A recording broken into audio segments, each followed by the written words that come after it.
ചെല്ലപ്പൻപിള്ള സാറുമായി നിങ്ങൾക്ക് എന്തെങ്കിലും ബന്ധമുണ്ടോ? കുടുംബ സുഹൃത്തുക്കൾ എന്നതിനപ്പുറം യാതൊരു ബന്ധവുമില്ല. എന്താ ചോദിച്ചത്?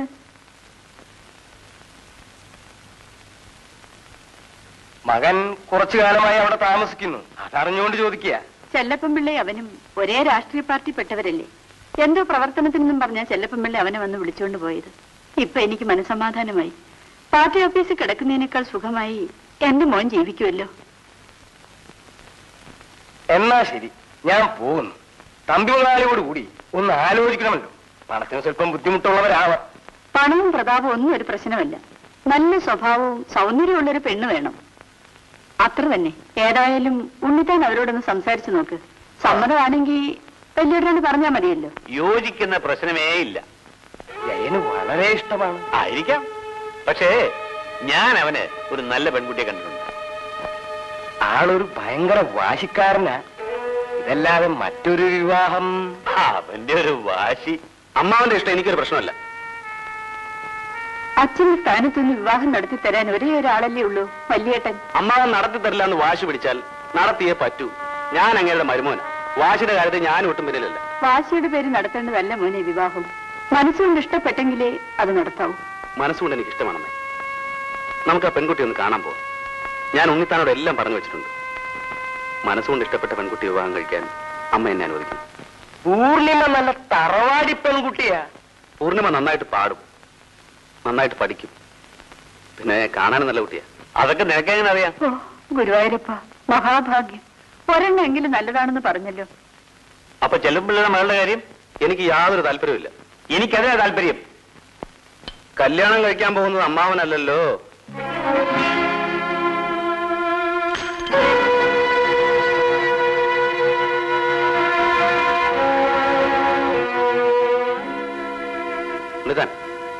കല്യാണം കഴിക്കാൻ പോകുന്നത് ഞാനാ. താൻ ആലോചിച്ചു.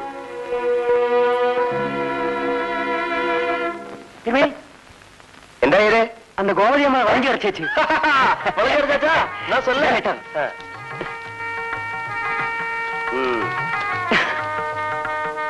அன்புள்ள அத்தானுக்கு சாமி, இது வந்து கொடும் Tamil.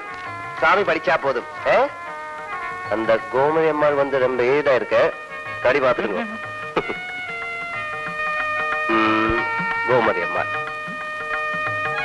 Shanmuga Harihara Subrahmanya Iyer. First PDC. Iyer call അടിച്ചല്ലോ.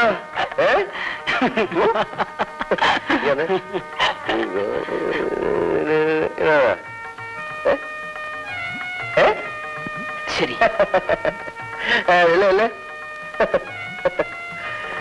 പൊക്കോ. അയ്യോ, ഞാൻ പറയുന്ന സത്യമാണ് ഫൗസിയ. നീയെങ്കിലും അത് വിശ്വസിക്കൂ. കോൺവെന്റിലായിരുന്നപ്പോ എനിക്കറിയാത്തൊരു രഹസ്യം നിനക്കുണ്ടായിരുന്നില്ല.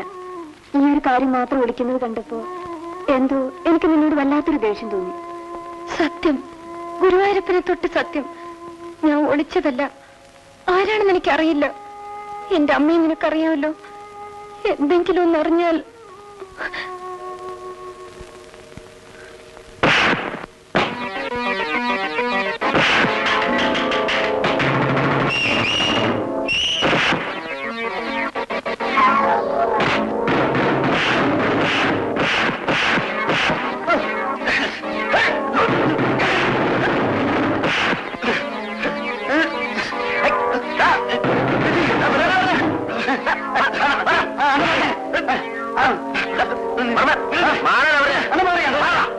എന്താ തല്ലൂടാനോ സമയമില്ല.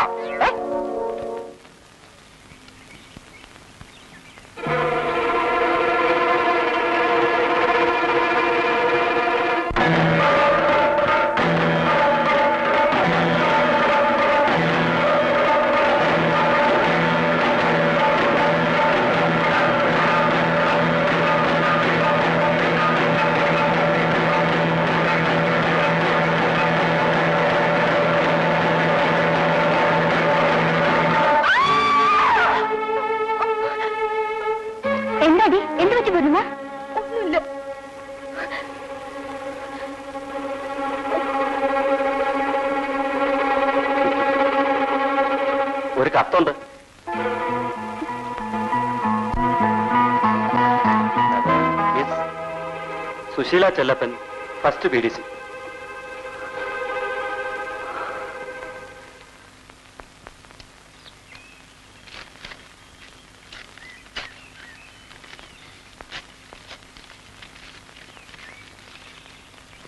സുശീല, വളരെ അത്യാവശ്യമായ ചില കാര്യങ്ങൾ തിരക്കി അറിയുന്നതിന് വേണ്ടി സുശീലയെ എനിക്കൊന്ന് കാണുവാനുണ്ട്.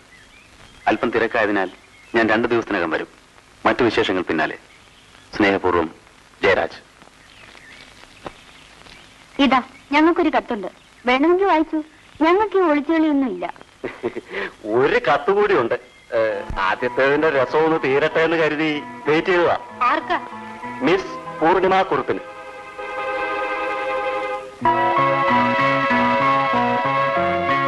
ഇത് നിങ്ങളൊക്കെ വായിച്ചോളൂ. ഞാൻ വായിക്കാം. വേണ്ട, ഞാൻ വായിക്കാം. വായിക്കാമോ അതോ എനിക്ക് എങ്ങനെയെങ്കിലും രക്ഷപ്പെട്ടാ മതി? ആര് വേണമെങ്കിലും വായിച്ചോളൂ.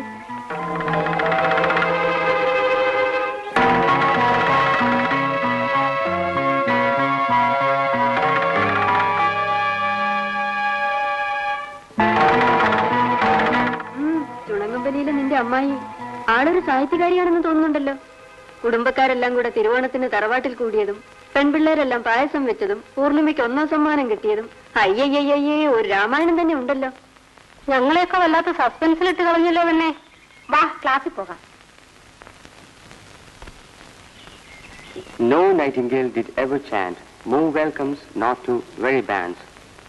Solitary repair deals with the effect of the song sung by the lowly girl in the field. Poet compares the melody of the song with the music of the nightingale. In the poet's opinion, it's more pleasant than the welcome notes sung by the nightingale in the Arabian desert. In the contest, the above line that is, no nightingale did ever chant more welcomes notes to weary bands. The poet saw the girl in her field. She was lonely.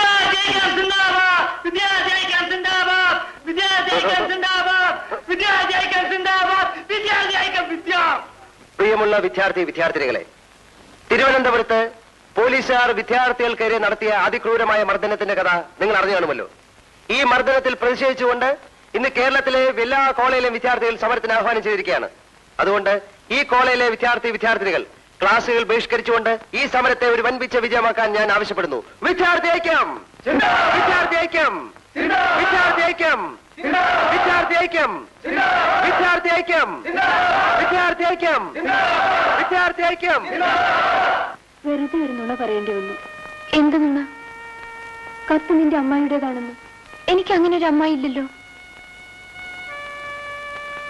നീ തന്നെ വായിച്ചു നോക്ക്.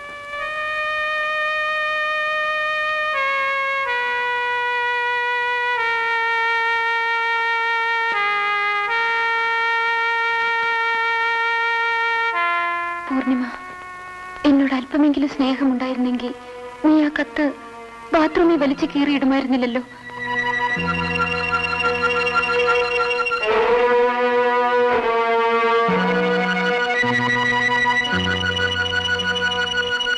നീ എത്ര തന്നെ എന്നിൽ നിന്ന് അകലാൻ ശ്രമിച്ചാലും നിന്നെ വിട്ടു പോകാൻ എനിക്കാവുന്നില്ല. നീ എന്റെ പ്രിയപ്പെട്ടവളായി വരണം. വന്നേ പറ്റൂ.